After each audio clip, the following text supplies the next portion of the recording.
and welcome to Real Talk Realtor Mama Edition. My name is Samantha. I'm a top real estate agent, entrepreneur, and proud mama of two, here to keep it real about life, business, and everything in between. This is the podcast where we explore challenges and blessings of balancing a thriving career, motherhood, and mental health, all while sharing tips, lessons, and stories to inspire and empower you. Some episodes, I'm joined by incredible guests, experts in finance, motivation, small business owners, and more to bring you insights that'll spark growth and ignite your potential. Sometimes it'll just be me and my strong opinions rambling away, but most importantly, I'm doing this for my own healing and learning and as my way of giving back. If my words or the stories shared here help even one person, then it's worth it to me. So grab your coffee, take a deep breath, and let's dive into today's Real Talk. All right. Welcome back, listeners. This is episode 9 of Real Talk Realtor Mama Edition. Today, we're hosting someone that I've been following for a while, admiring his journey in real estate and investing, and whom I've previously had the pleasure of representing with the sale of one of his properties in Delco. Dan Harvey, aka Dan the Real Estate Man. He went from blue collar to being a multi-million-dollar investor, entrepreneur, mentor, and today we're going to dive into his journey, going all the way back and then kind of recounting how he was able to retire at the age of 34, all while being a husband and a father. So, Dan is super busy, and I am very appreciative that he has given me some time this morning to join me. And as many of you know who have been listening, I appreciate everybody who's tuning back in. This podcast is a project for me. It's a personal project, and I'm here to educate myself, help educate others. I'm doing a little bit of self-discovery in the process, so it's going to be a mix of everything. And the guests that I have, we're going to have a lot of diversity, and you're probably going to wonder, what's the theme to this podcast? And I don't really know. It's real talk. And I'm a realtor and I'm a mama, and that's all I know. So um I'm going to give Dan some time to introduce himself first, and then we're going to kind of get into things and some of the things that I want to talk about. So thank you, Dan, for being with me this morning and giving me some of your time. I know you're very busy. Why don't you introduce yourself and tell us a little bit about yourself? Well, thanks for having me. I am Dan, the real estate man, Dan Harvey. I'm a Philly guy, born and raised in Philly, Southwest Philly. For those who know Philly, went to a Voltech High School, went to Dobbins trade, which is a trade school. Took up electronics, and in my senior year, actually my junior year, got the chance to get a co-op job at SEPTA, which is a very interesting story if we can go back to that a little bit later on. Anyway, after I graduated, I started working at SEPTA as a full-time union worker. So like really had that good job early on. This is like on the railroad side, which is like one of the Yeah. better high paying jobs. I was a union electrician. And it was interesting, even though this was in the 90s, it was very few black electricians that were in the union at the time. So even that, which sounds Yeah. crazy, but that's what it was. It was very few of us. Living the But dream anyway, for many too. And that's incredible at such a young age. yeah. And so my mom was super, super happy because I got that good job early on. And I guess I've always been a bit of a go-getter. I never thought of myself as that, but I started a promotions company. So we started off doing like little like corner bars, and we built that up to doing uh, stadium size events. So we would do like up to like 10,000 seater stadiums. We would bring in rappers and basketball players, and we have events. We would sell tickets, and I What do was you in my mean? early 20s. What do you mean promotion company? Like marketing, events and things? Yes, yes. So like for instance, so we would book rappers, and we would book stadiums, and we would sell tickets, and we would market the events. Oh my gosh, Um, that it sounds so much it fun. it didn't start there. Like I said, it started off with parties, and we just slowly built that Mhm, up. And one day I had this idea of merging what they call like street ball, which is like it's like guys who are like really good at basketball, but not in like the NBA. They're like they play in the streets. If you think like mhm. and one, like I don't know if you even know what and one is, but Yep. Yeah. um yeah, it's like there's like yeah, it's like that. And so we were really one of the first guys in Philly that had this idea and reached out. We found, I mean, of course, we're here from Philly, so we knew a lot of the guys, and we reached out and found some of the best players in New York, so Brooklyn, Harlem, and brought them to Philly, and we got some rappers. Our first event that we did was actually at St. Joe's. Um, In Collingdale? Or which scene no, shows? St. Oh, Joe's, the one that is on Ceylon Avenue. oh, yeah, yeah, yeah. Yeah, Okay. Yeah. yeah, and which was like a total. It was really all about relationships. Funny how life works. Like we were just young. I was 19, 20, just That's hustlers, and crazy. just ran into a guy, and we were just like we were like nothing was gonna stop us. And he Mhm. put us in contact with I can't think of the coach there. It was super famous coach that was the coach of the Hawkeyes there. We met the guy. Everybody had told us no. All these states, so no, no, no, no, no. We met this guy. We got a chance to like just kinda talk with him. And he just took a liking to us, and so he let us do it. And that's what kickstarted us. And then we took that show on the road. We went to OSU. We went. We did some down at Maryland Eastern Shore. So we did all these like college stadium um, spots. And actually, that's what I thought was going to make me rich. It's not what happened, but it was a great Gotcha. time. And Yeah. my mom actually got me started in investing because again I was young, I was in my early 20s, but I was making money both in at my job and doing these events. And so she didn't want me to do what like a lot of young guys do, right? When you're making some money and they waste it on a bunch of stuff and Yep. women and all this sort of stuff. So she was like, "Why don't you invest?" I had zero interest, but this is my mom, so I said, "Well, I'll make mom happy. I'll go out. I'll look at a couple things and I'll Mama tell her." knows best. Mama Yeah, knows I was like, best. I'll tell her no later on, but at least I'll make her feel like I was listening. And actually along that process, I I started thinking like, wow, I have my job, I have this business. This wouldn't be a bad third income stream. So I ended Mhm. up purchasing my first investment property because I owned a home at that time. My first investment property was a bank-owned duplex Okay. that I bought in West Philly, and that's what got me started. It really opened my eyes up. I bought it for 20,000, fixed it up, ended up selling it about a year or so later for like almost like 90 grand. I was like, Yeah. damn, right? I Yeah. made all this money and I didn't really know what I was doing. And Right. I'm like, like if I read a book, I might be dangerous. And that's when I started getting serious about it. And I decided when I turned 30 that I was going to retire when I was 35. And so I started buying up a bunch of rentals using what now we call the burst strategy. It didn't have a name Mhm. at that time. Right. I just realized that I could buy it for this price, fix it up, and I could get more money from the bank than I had into the deal.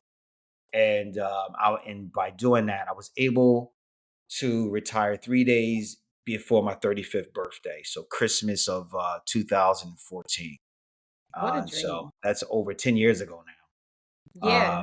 So yep, and so I've been doing it. So retired from what being like doing the electrician things. Yes, like Right. so from like the 9 to 5 job. So Yep, the traditional. mm, so Gotcha. more quit than like retire, right? Because there was no pension or anything coming out of it. I just Right. like I left there and I knew I was going to leave there, right? Like Mhm. I made my mind up, and we can get into this later on. But one of the things that I've learned about myself is once I make my mind up about something, it's very little that's going to stop that. Like Yeah. get that will get in between me and what I've decided will be done. I'm not Mhm. saying that like as a braggadocious thing. I'm saying it just as a matter of fact. Like once I Yeah. like once I commit, I'm committed. And unless you're willing to really somehow really get like in between that, you're best to just get out the way because I'm not going to stop. So anyway, I I I knew I was going to leave. I didn't tell anybody at my job that I was going to leave. And um I was really close with some of the people at my job. In fact, the guy that I worked with was the best man at my wedding. I didn't tell him because I didn't want anybody to talk me out of it. And so Yeah. I waited till I remember my wife was like, I think you should let them know that you're going to leave. And like I was going to do the whole 2 weeks notice thing, but like that was going to Right. be it. Like, that was going to be the notice everybody got. She was like, you should probably, you've been there. I was there 18 years. It Oh, wasn't like I was wow. there. I was there A 18 big years part of your because life. I started so young. Yeah. And so I told him, and immediately, oh, you sure you want to go? You want to? Why can't you stay and do? And what I realized is it really had nothing to do with me. It was Yeah. really their fears. They were wanted to speak their fears into me. Some Mhm. of it was, thinking that they're giving me, it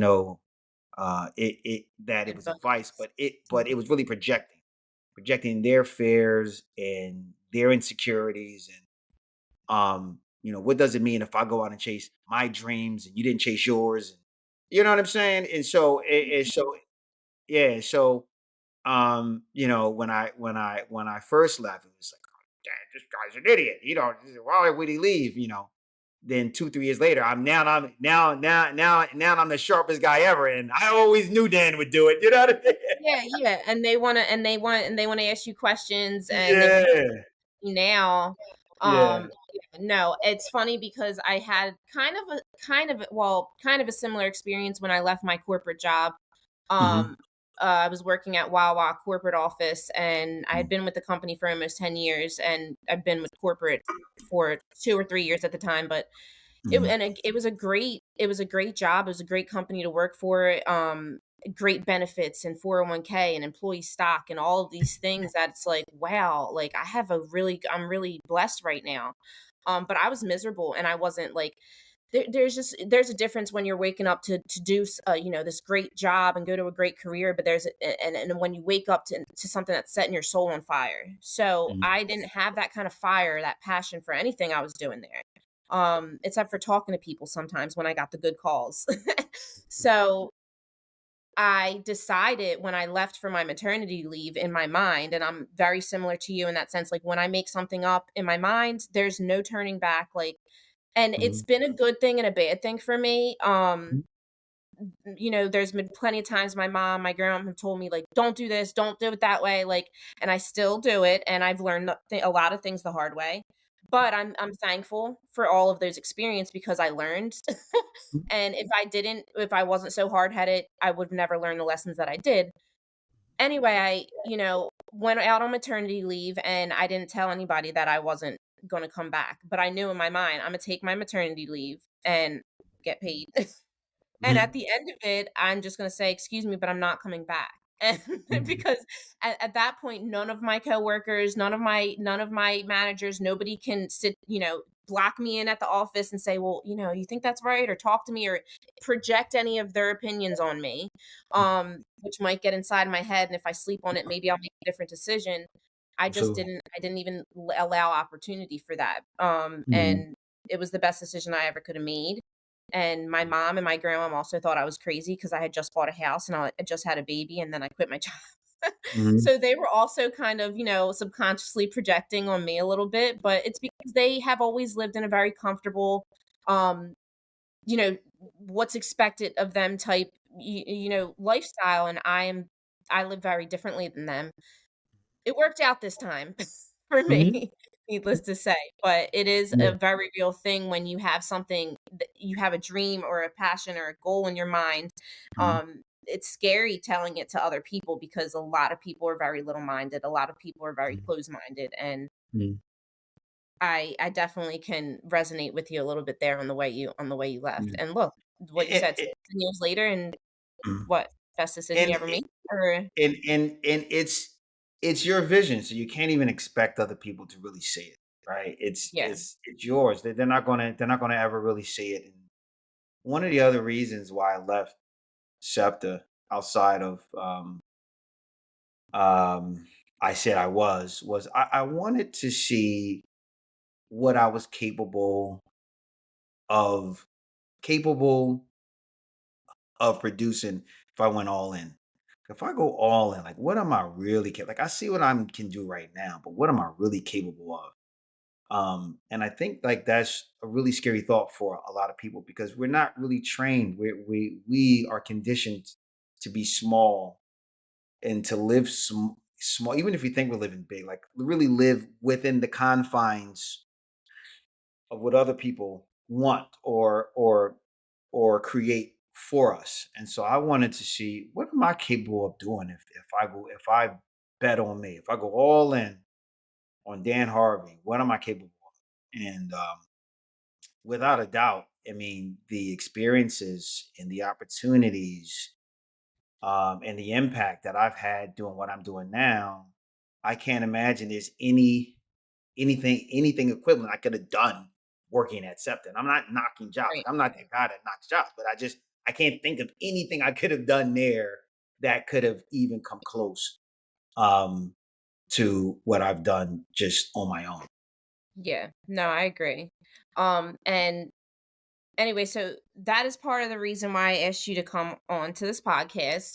Mhm, I have thoroughly enjoyed just kind of like watching your journey, and I haven't known you even for even part of this, just a small part of your journey, right? So, mhm, I find what you've built and what you're doing, and everything that you give back to the community just extremely inspiring. So I've wanted to pick your brains since the first day we became Facebook friends. mhm, Since mhm, before I even got to, the privilege of helping you with selling that property in Delco last year, I've wanted to just ask you questions because mhm, I'm a person who's very just like I love to hear people's stories. mhm, And so I've been wanting to pick your brains. I wasn't quite sure when or how to ask you. Then I started doing this podcast, and a few weeks ago I recorded an episode for myself. The topic was being fatherless, and in this mhm, episode I admitted something that I don't think I have ever said out loud before.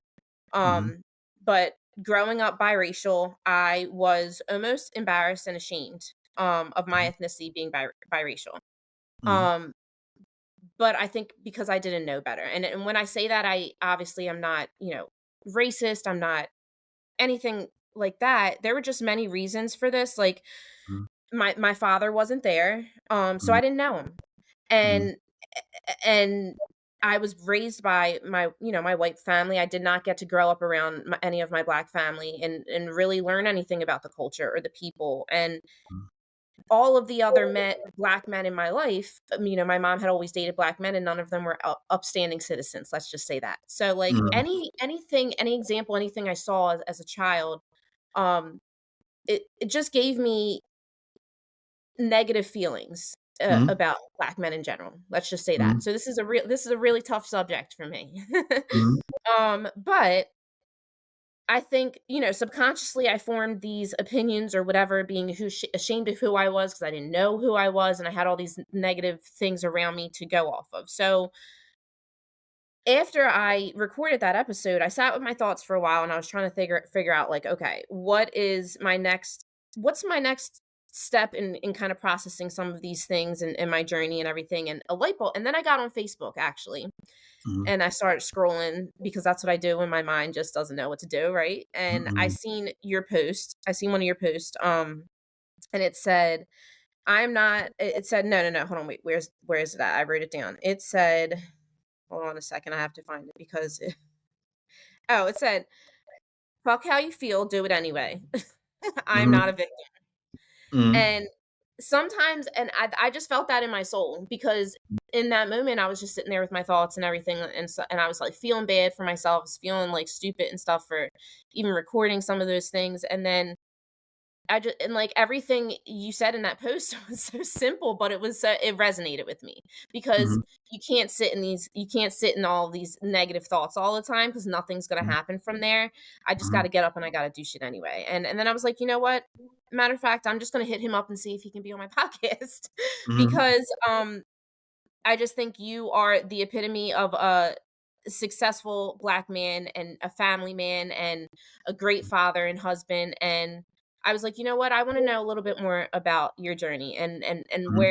where this all started, and hopefully this will start to make better connections in my brain, whatever, in this Mhm. healing process that I'm going through." Mhm. So one of the things that I always wanted to ask about was your "I am not a victim" hashtag because Mhm. that's a whole thing. Like the victim mentality I've learned in the past few years is something that holds so many people back from just reaching their own potential Mhm. and doing so much. So Mhm. where did that come from for you and can you just give a little bit of insight on that? Yeah. Well, first of all, I just want to give you kind of props for being able to be so like transparent and um and be introspective. A lot of people have problems with that, actually kind of figuring out, number one, being honest about things, and then even trying to get to the root of it. So, Thank um, you. yeah, that's great. I think personally. I As far appreciate as the I'm not a victim, like it's kind of hard for me to pinpoint like the exact moment where I started to um, post that or talk about that. I will tell you, as much as you might have liked it, it rubs a lot of people the wrong way. Oh, I bet. I It bet it's rubs a lot of people the wrong way. So I give you what my opinion of it is. And I'm gonna obviously we only have so much time. So, what I've realized, this is super high level, is being, just want to kind of make sure I say this the right way, but just being black, it's almost like you are, they want to have you internalize victimhood. And so, what I mean by that is there are two things that can happen. Something can happen to you and you are a victim of that thing, right? I'm always been very Mhm. clear about it. I'm not saying you can't be a victim of something. Somebody could attack you. You're a victim. It's not your fault.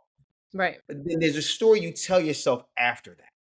It's Mhm. like, oh, they beat up on me because I'm a weak person. I'm a weak individual. I can, there's the story you tell yourself after what happens, that then that's the victim mindset. That's the victim what I talk about. What I'm talking about is mindset wise, how you see yourself, right? And so what I believe has been done really well, um, through through through education and through entertainment, is this idea that we are somehow always a victim of something. And the problem with being a victim is that you rarely will take accountability for your own actions, Right. right? Meaning, even if there are these systems and things out there, what part are you playing in your own life that's putting you into these situations that may not be that favorable? Because if it's always somebody else's fault, then you have no control over your life. Right. Mhm.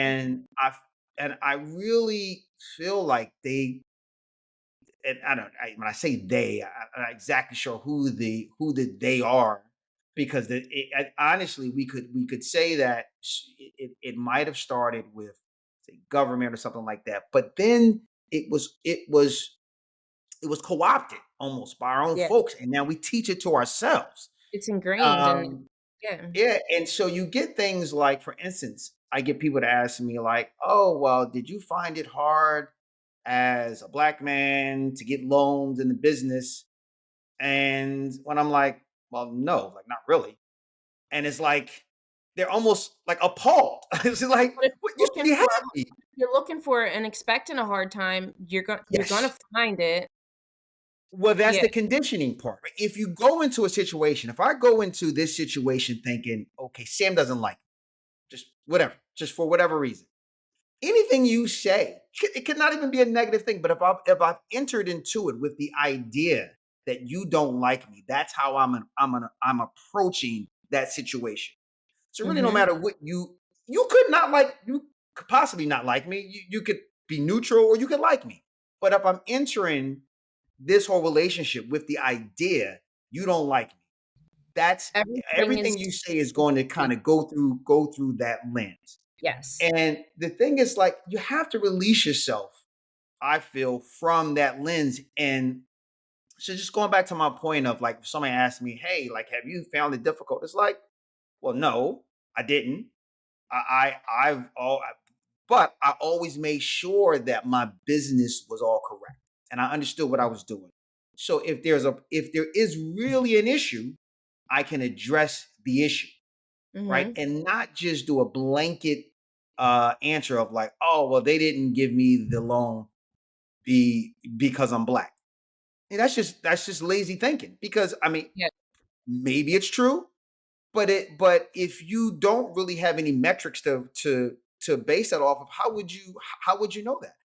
Mm. How do you know there's not some things that you need to address in your business? And then if in fact they are racist, you can call them out on where the issues are. Like, hey, I have my business is all in order. Can you explain to me why my loan is not approved? Right? Mhm. Right? Exactly. Then you can come from it from a place of knowing rather than a place of just emotion, right?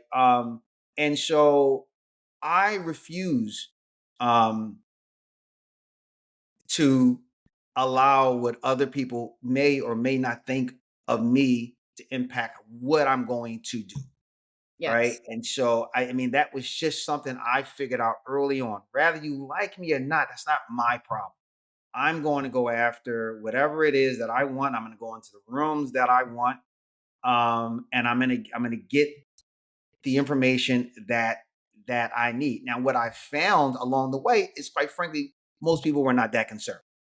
Mhm. Like, most people weren't like, they didn't really care. I was more worried about it than Yeah. other people. So that's Mhm. why I say is a lot of times it's how we perceive things, right? That will color any kind of conversation. Again, it doesn't mean that there's not anybody out there that certainly doesn't like people because of their race or gender or whatever, or those people exist.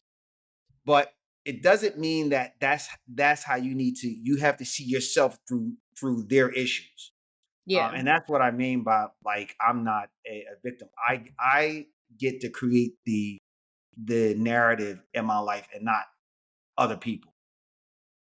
This is like something that it seems so easy to say, Mhm, but so many people can't and won't and don't live by this. And like I have just recently kind of adopted this mindset. I have just recently, I'm 35. So the past 10 years I've been on this crazy roller coaster just trying to figure out mhm, what this life is, who the heck I am, right? And I've just recently realized that I self-sabotaged myself for so long. Like mhm, and it was that victim mindset. And one thing I go back to is like I said, growing up biracial, I was very confused. I did not know who I was.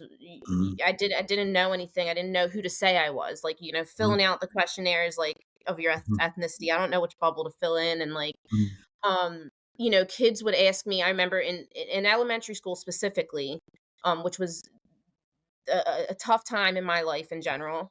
mhm, Um, People would ask me, "What are you?" Like, and I'm one day I'm Italian, one day I'm Puerto Rican, and one day I'm, like I was just adopting whatever because I didn't know mhm, and I could, mhm, like, I could get away with it. And also at the same time, I was kind of ashamed of who I actually was, and I was scared. Why? I mhm, don't know, but it's ingrained. It's just everywhere around you. And I was scared if I, told people, and my father was a black man who was not in my life, and I didn't know any of my black family, that they would look at me weird and I wouldn't have the friends that I had and people wouldn't want to talk to me for whatever reason. I don't know. Um, but turns out, like, middle school, I started to realize, like, it doesn't matter. None of it matters, and I am who I am, and it doesn't have anything to do with anything. So I remember telling my boyfriend at the time, who was is actually my husband right now. He was my first boyfriend when I was 14, and I remember being so scared, like, to tell him who I really was, and I ended up telling him one day, "I'm mixed, I'm black and white, my dad's not around, like, whatever," and, he's like, I know," the whole time. "You really I thought you were Italian? Like, you don't even look Italian." He's like, and, like, everybody knows, Yeah, and they don't care, and it didn't make a difference to anybody, and I yeah, still had all yeah. my friends, and I still was friends with the Mhm, white kids and the black girls, and I mhm, still and everybody still loved me the same. I still was mhm, my own person and my own personality, and, um, it's just so true that it's all in what you tell yourself and how you think people are gonna perceive you, and mhm, that mindset thing is it's really, really hard to take the accountability. mhm, I put myself through all those years of being ashamed for what? Like, and growing up, then it's like taking the account. I could have been like, oh, I'm a drunk. I did. I'm a drunk and I'm messed up because I didn't have a dad. My dad didn't love me. Like, no, that's not why. I needed to turn around. I needed to take the accountability. mhm, I was just using that for so long to be, a piece of shit. mhm. Um, Once I turned it around though, and I actually like, all right, well, if I start to do the things I'm supposed to, if I stop drinking, things start getting better. I got a real job, things start getting better. Like, um, then It's I got very the freeing. It's very it, freeing. It's the oh opposite of my what god, people think it is. it's And crazy. and and People want and the being a down. victim keeps you stuck. Oh my god. It does the opposite. It Once doesn't I it does realized Once I realized, "Oh, all I gotta do is, like, stop drinking and, like, change my mindset a little bit and do a couple good things," and once I got into real estate and saw what I was capable of, and I was the first person, like, in my family to make 6 figures, I was like, "Holy, I'm on top of the world, like, I'm about to be a millionaire." Like, Mhm, it's so freeing because it really did give me this whole new sense of, like, I really actually can do anything I want, like, nothing's stopping me, like, not him not being there, not what the color of my skin, like, nothing, like, it is very freeing, and it's mhm. something that I wish for so many more people. I hope that somebody listening to this episode today can kinda that at least that sticks with them. I agree. So it actually brings up something you were asking me about the hashtag that I always use is I'm not a victim. Because I always felt like kind of like the loudest voices that would represent black people as if we're like some sort of monolith, which we're not. But it had a victimhood twist to it in some way. And I said, you know what? I'm gonna be very clear about I don't see myself like that. I don't see myself as being oppressed, which people would be like, like yeah, I don't agree with that. And what happens, I know there's plenty of people that would agree, but because and this is one thing, I'm sure different cultures do it too, but in black culture, it's almost like if you don't toe that line, it's like you are insulting your ancestors. It's like, no, no, you're not. This Yeah. would be the greatest gift that they would love to see Mhm. is the opportunities that we have now, right? That they didn't have and they still found a way to thrive. It would be like um to make excuses when you have all these opportunities that they truly didn't have is ridiculous. And Yeah. to use our name to sort of um to try to justify it is ridiculous, right? And so I wanted it to be clear. No, not every black person thinks like that, and I understand that I have a certain amount of freedom doing what I do. You can't cancel me. It's nothing. You can't. Yeah. You ain't take a job from me. I don't have one. So I'm free to say whatever I want. If you don't like it, then you don't have to. And I'm not looking to be scandalous or whatever like that. But I'm also one to make a point that it is okay to have your own thoughts. It's Yeah. okay to to not go with the flow of what other people say just because it's popular. Um, so that was another reason why um, I decided to really take that stance, and just the fact that, to your point, it has created so many positive things in my life of just being what I just call like radically accountable. In every situation, I look at what part did I play in this? Every situation. If somebody does something wrong to me, the only piece of it I can really change is me. I Yeah. can't operate the other person. So I got to look at, okay, well, what did I do that allowed this to happen? Like, what could I do differently? See, that's the only way I'm going to grow. If all I do is blame them, I don't You're grow. I don't see learning it, but you're not growing. Yeah. yeah, I don't see what changes I could have made that won't put me in that same place again. Rather, Mhm. somebody did something wrong or not, I still have to look at the part. We all play some part in all these things. So, what can I do a little bit differently next time? So I love how you flipped the script on this, like, you give it, like, a whole different perspective. It's like, I'm not a victim, and then, like, on the other side of things, it's like, instead, you're empowering the Black community. You are helping, you're giving back, you're educating, you're guiding, you're leading. So tell us, a little bit about Bragg and how that started. Yeah, so Bragg is the Black Real Estate Alliance Group. Started Bragg, I don't know, about 6 years ago.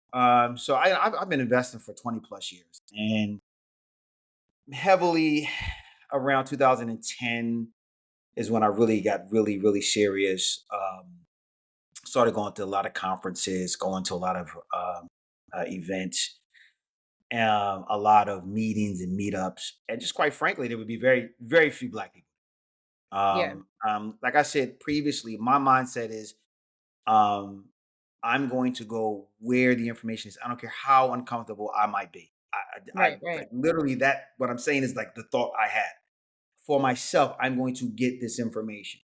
And like I said, for the most part, it wasn't that uncomfortable. You always got some folks that try to make you feel like you don't belong. That's their problem, Yeah. not mine. But I also said to my to my to myself, I see the value in these meetups. I see the value in these conferences. I know that there are other Black investors out there. Where are they getting these relationships? Where are they? There has to be. There's something going on that they're not at these events, but they're in Mhm. the business, right? And I see how having these events it can be very helpful. So I'm just like, you know what? I will create something myself. And so what I did was at the time, I had the idea. I don't know about you, but when I get ideas, I get super excited, and I just like wrote down as many Black investors' names that I could think of. I called them Yeah. all up, and I said, "Hey, let's meet at this restaurant bar that I like to hang out at," and tell them why. They all just came down, um, and I just shared the vision with them. Is hey, we need to know, number one, we need to know the other Black investors in the business. We can't got to stop this secret squirrel investing. We need to be building relationships, creating Yeah. opportunity. And people locked on to the vision, and it's grown. Yeah. It's grown into monthly meetings. It's grown. I mean, now we're doing expos. We're doing social events. We have over, I think, like 2,500 members of the Facebook group. That's awesome. So it's what I've seen also is rooms full of um, investors or wannabe investors that said, "Hey, I never really felt comfortable, going other places, but I'm glad you put this on. Even this is a stepping stone. Like Yeah. I'm not I'm not looking to like segregate investing, but if I can create a space where at least they feel comfortable coming to learn, Mhm. and then once you understand, hey, there's not like there's some boogeyman out there to get you, then you can expand out Yeah. to other And places. then once But they have that foundation and that knowledge yes, base, confidence and everything, because Yes. that's a big piece of it too, that confidence to be able to talk like they know, Mhm, they know things and be in the same conversations. mhm. Um, I think that's key. Like that's really crucial. So I think that's just so literally amazing. Because yeah, I'm the same way. When I get an idea like that, when you just know it's something great and it's gonna be something great. I mean, I will like I'll wake up in the middle of the night and I'm just like going on my laptop like lists and notes and writing people's Mhm. names and look what you built, and it's only been 6 years since you've Yeah. been doing the brag group, right? Yeah, I tell you, it's probably one of the most impactful things that I've done, um, in my life. Just the feedback that that I've got in all the relationships that have come out of that, and pride with folks, Mhm. so yeah, it's something. I mean, I was doing fine without it, but I think there's something about giving back. Um, It's fulfilling. it is that's beyond the the like the money part of it, and everything else is it's creating something and seeing your vision grow too. That's a big part of it. It's, taking that idea out of your head and actually turning it into like a tangible thing. Yeah, um because it's one thing to be able to create and build this life that you love and that you've always dreamed of and that you can be proud of, but then to be able to help other people mm, create and build a life that they want and they dream of, that's just like a whole nother level of just gratification, satisfy whatever, I don't even know. And I think that I'm kind of like on the same, so I've only been in real estate for 6 years. mm, And I think it was like the second year of real estate, I was like, whoa, I'm pretty good at this. I love what I'm doing. And what mm, I know. And I want, and I can't believe I didn't know about real estate before. And I want to tell other mm, people about this as a potential. And I mm, want to, I'm not that victim anymore. I'm not that, mm, girl that don't have a dad, that don't have any guidance, that don't know what to do with herself. Like I actually mm, have something that I'm great at. I want to mm, show other, girls that grew up without a father that what they're mm, capable of and that they actually don't mm, need, X, Y, and Z or whatever to be mm, successful or to build, a certain life. So mm, I kind of get that like I get that fulfillment and everything and helping other people start their careers in real estate or mm. inspiring them to kind of try a new way of things as well.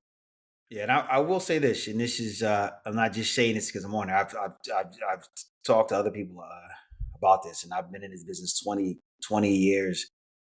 When I reached out to you and you got back to me, your email was the most thorough, well thought out response I've seen of any realtor ever. And I was like blown. I was like, oh, it's no doubt she's going to live. But I was like, wow, this is really thorough. Wasn't just like, surface level. It was like, wow, you really put thought into this.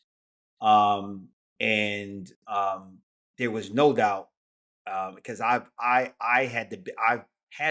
I have the benefit of doing this for a while and dealing with a lot of other realtors, and Absolutely. I was like, oh, I was like, this is different. I was expecting like a little quick little something back, and I was like, oh, okay, nice. Yeah, So that would be so it's good to see people that take pride in their craft. So, is anybody that's wondering about Sam at all, I'm going to tell you from somebody who's been doing this for a really long time and have dealt with a lot of realtors. There is I was very impressed. I appreciate that so much. That's like because especially because you have been doing this and you do see the interactions and you do see, how real estate agents operate on a day-to-day basis. And most people don't have any idea. Like they really don't have any idea what goes into being a real estate agent, being a good one, Mm, and being thorough and all of the service and the information they're actually supposed to get. mm, People don't know because they don't have anything to compare to. So I yeah, really appreciate that. absolutely. I wanted to really quick touch on you mentioned the burr strategy and that's how you kind of built your whole real estate portfolio. Is that specifically what you do now, or can you talk a little bit about your journey with the birth strategy, and have you started to diversify with Mhm. other types of investing and things of that nature? Yeah. Starting out, I really got really active, like I said, around 2010, which is after the Great Recession of 2008. So you had just a ton of bank owned properties. Yeah. So I do want to make it clear that I came in at a good time, at Yeah. least from my perspective, because I wasn't in heavy prior to that. I still had a full time job. That's where I made most of my money. Super bankable, right? Did And they were you know at that time that it was a good time? no, no. It, Okay. it was it was purely happenstance. Now I could sit here and pretend, and I could tell the whole story, like, oh yeah, I saw the. No, Yeah. it was just that that had happened, and I still had my job. I was making good money. I lived below my means, and I invested every dollar that I made extra. And I remember I would work a lot of overtime, and I would put that money into buying real estate. I would I was flipping some houses too at the time. Every dollar. I did not increase my lifestyle like a dollar. All Right. of it right back in. And one day I kind of looked up, and I remember this. I remember one day, I think when I don't know, I might have had like, I don't know, I may have like 10 or 12 units, something like that, whatever it was. And I remember, and I was like, man, it's like $8,000 a month in rent. I was like, damn, like I was just Yeah. so busy, just went back, and I wasn't even thinking about the rent. It just all of it stayed in the business, all of it, and I just let it grow and grow and grow. But it was a really good time because of the glut of bank owned properties that were not Mhm. in bad shape, right? People lost their homes, right? I mean, that wasn't great for them, obviously, but these weren't like properties you had to do like full gut rehabs. Right. These were, kitchens, bathrooms, maybe paint, but the banks were selling them at such a huge discount that you didn't have to do a big rehab. They were just selling them just to get them off their books. So Right. we had a good 5 year run of that. So about 2015, market started to shift. I buying started buying commercial real estate, so 5+ units. So I got my first 6 unit building. It might have been 2014, which was bank owned, and I didn't know anything about I didn't know anything about commercial real estate. It felt like it was a good deal. Yeah. And so I bought a place in Sharon Hill, 6 unit building, it's $80,000. Wow. Yeah, and I think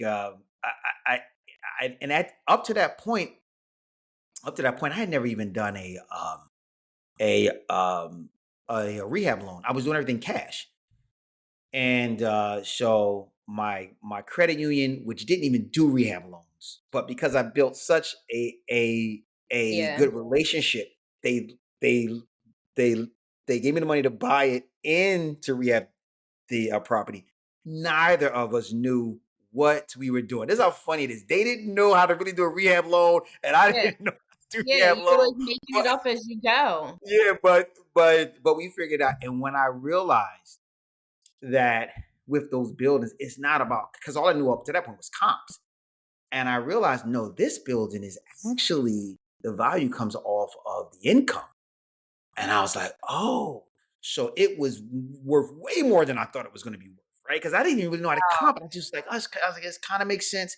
But once they Yeah. explained to me how it all works, and I mean, I could go on for a long time about just kind of putting yourself out there, and just things fall into place.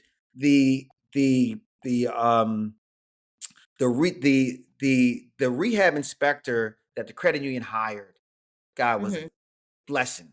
I didn't know what the hell I was doing. I was sending him all Yeah. these receipts and everything. He's like, no, no. He's like, I don't even know. He was like, look, just meet me at the property. I'm gonna walk. This guy took his time. He didn't have to do this. I'm telling, like, Yeah. just met me there, walked me through, explained to me how it all works. I was like, oh, like I didn't know. Yeah. explained to me. He's like, "Yeah, I don't need all that, man. Just send me like what you did, what the cost is, and you know." And but he just kind of explained to me how to like structure it all and everything. Like, imagine if I'd have waited till I knew how that worked. Like, I didn't know. Yeah, Um, exactly. yeah, and he walked me through that whole process. So anyway, I bought a few of those. Then that part of the market dried up because um, other investors started coming back into the market heavily, and so you couldn't really buy an intact commercial property at a really big discount. Banks stopped doing that, right? They were selling them kind of at market value or more, really. And so then my next strategy shift was going into multi-family conversions, which where I would buy properties and I would convert them into multifamily, which was like next level because I was buying them as like a single family and Mhm. then turning them into a commercial multifamily property, right? And then By what? Adding addition to the property and also doing the zoning stuff? so what I would do is in Philly is they have what's called by right zoning. So there are certain zoning classifications that allow you um to do a conversion into multifamily by right, meaning you don't have to go through the variance process, you don't have to ask the neighbors, you don't have to do any of that. It's just understanding the zoning, understanding what the qualifications are of the lot size, and then understand how to model out the deal. And so Mhm. I taught myself how to do all those things. And so once I understood that, it was like powerful because say somebody Yeah. could be like, for instance, like somebody sold me a, single family property that had a zoning that I could turn into 5 units. So they sold it to me as a single family property. I cut the property up into 5 units. And so it went from, I think I bought the place for like 80, 85,000. And once I was done with it, I think I might have put 250, 300,000 in into the property and it appraised for $680,000. And Wow. so once you understand how to do those things, because they're in their mind, they don't understand that I Yeah. can convert this into 5 units. They Mhm. just know, hey, this is a single family, so I can buy it at their asking price, and it's still a deal for me. Yeah. But to somebody trying to flip it as a single family, it probably wouldn't make Right, much right. sense. And so it Now you just gave said me. I'm sorry, I Mhm. didn't mean to interrupt you, I just wanna make sure I understand. So there is so it if you buy it as a single family, how do you know that it can be rezoned? Is there a certain, It's like not rezoning. So there's zoning classifications. Zoning. Think about zoning like this. Zoning tells you what you could do with a property. So, for instance, okay, there is a zoning in Philly that is CMX. That is a commercial mixed use property. It could be a single family property. It could be a okay, commercial multifamily property, right? gotcha. That's what it could be. Then use, which is another part of the Philly code, tells you what the property is, right? Yes, okay, So you have a CMX2 property. The use could be like it's just single family, or the use could be it could be two two two apartments and one commercial space, right? okay, They all under that same zoning umbrella. Now, mhm, where the magic comes in is understanding what you can do with the zoning, right? And gotcha. understanding what the rules of the city is. And that's what I got really good at is understanding that. Yeah, and I'm sure a And lot of people don't wanna take the time to go through the process of understanding it because it sounds like I mean, you said you had to teach yourself, right? I mean, you gotta walk through it and really figure yes, it out. Not yeah, so you have to understand that part of it, and you have to understand you have to understand the building part of it, unless you're gonna hire an outside GC, which I never did. I always built my own properties. But um, you know, that's really where to the point I was talking about you, is like just really becoming an expert in your craft.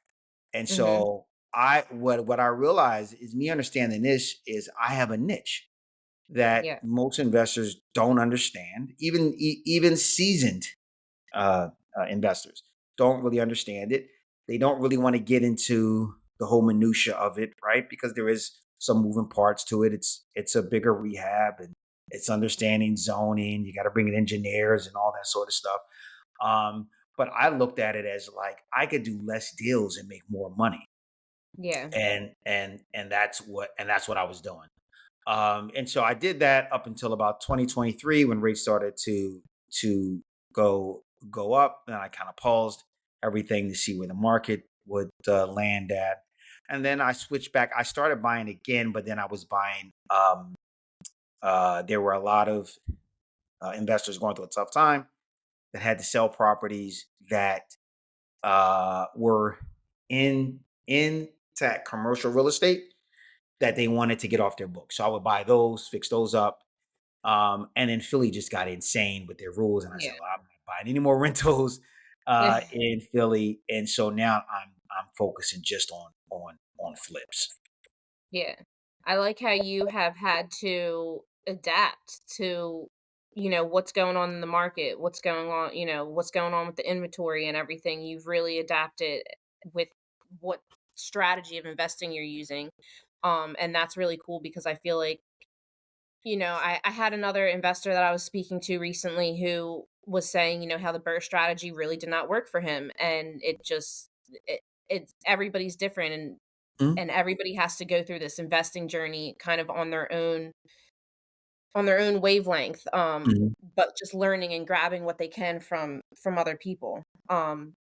I have not really started my personal investing journey yet. I mean, I have an investment property, but I'm doing it's a short-term rental. So it's our shore house mhm, and we use it here and there throughout the year, but we also rent it out through Airbnb, and it's a long-term investment. It pays for mhm, itself pretty much. mhm, So it's a whole different form of investing, and mhm, I hope to get into more of the flipping stuff and everything. Right now, I'm working for the investors that are doing the flips and everything, mhm, and mhm, I'm honing in on my niche right now and what I'm good at, and that's mhm. that's selling and real estate. So, Yeah, um, yeah. really enjoy along the way learning as much as I can about investing and the different strategies and what works for people and what doesn't.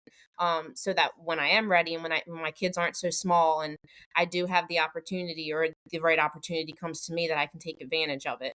Because something that you said that stuck out was, when you bought that first multifamily, you didn't even realize that it was an opportunity, and sometimes you got to just go with your gut, and sometimes you got to just take the risk, and you never know what it's going to turn out to be.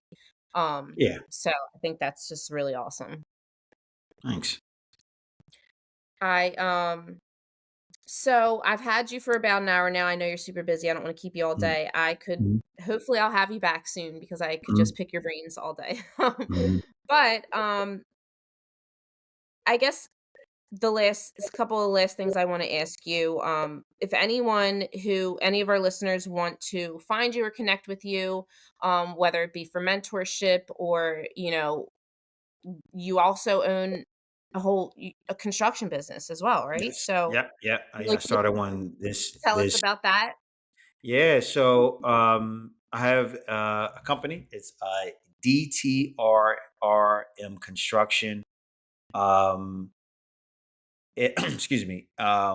For years, investors have asked me to kind of build their properties, but I was busy just building my own.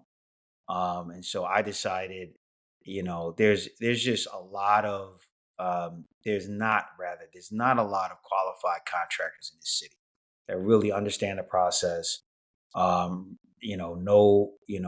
really good contacts with really good subs and engineers and all that good stuff, and can really structure a solid scope of work and get you from start to finish. And so So we started that, and we're doing pretty good.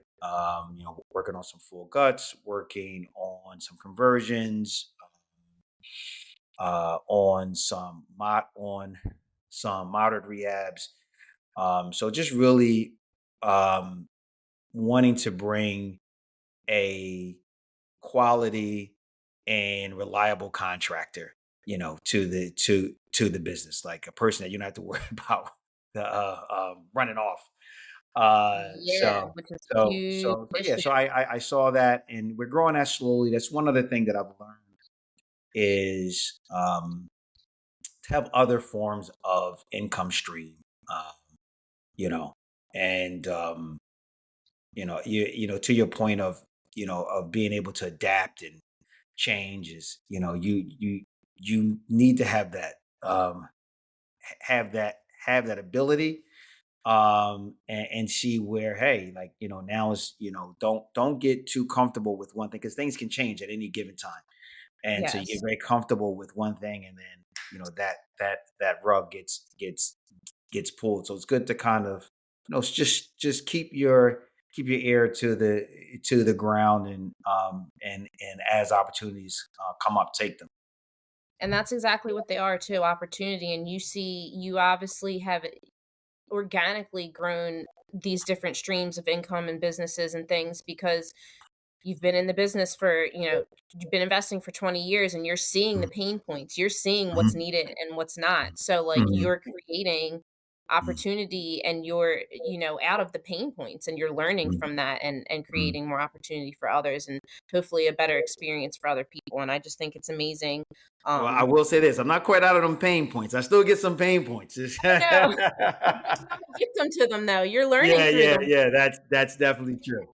That Exactly. is definitely true. So like I was saying though, if listeners want to find you, whether it be for mentorship, whether they want to reach out to you about a project, where can they find you? I know I found you on social media on Facebook, but is that the best place to reach you?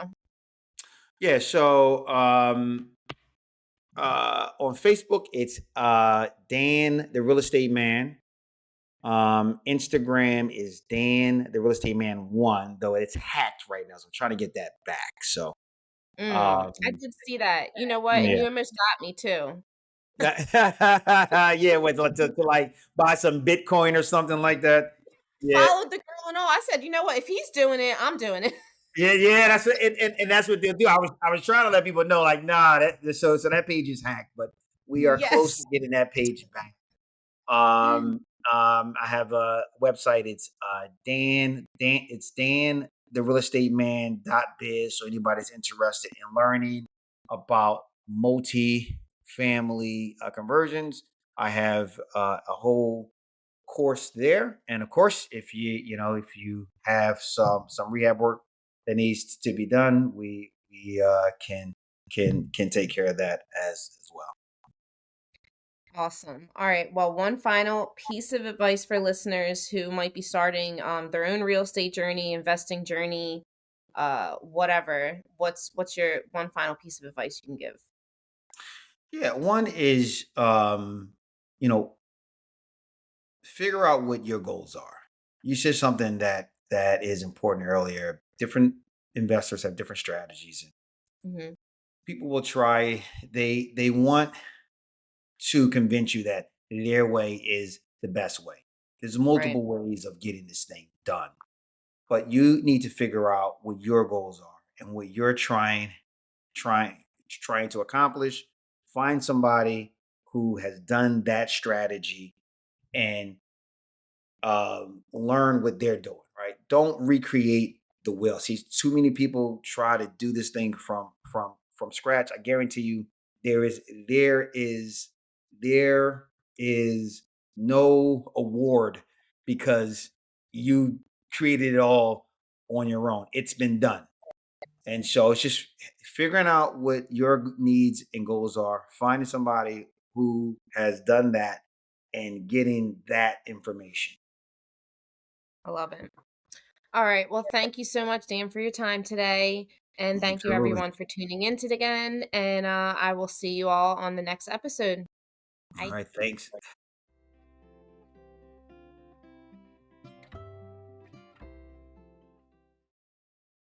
Thank you for tuning in to this episode of Real Talk Realtor Mama Edition. I hope you found a little inspiration, some fresh ideas, and maybe even had a few laughs along the way. If today's episode resonated with you at all, please subscribe, leave a review, and feel free to share it with someone who might need a little real talk in their life.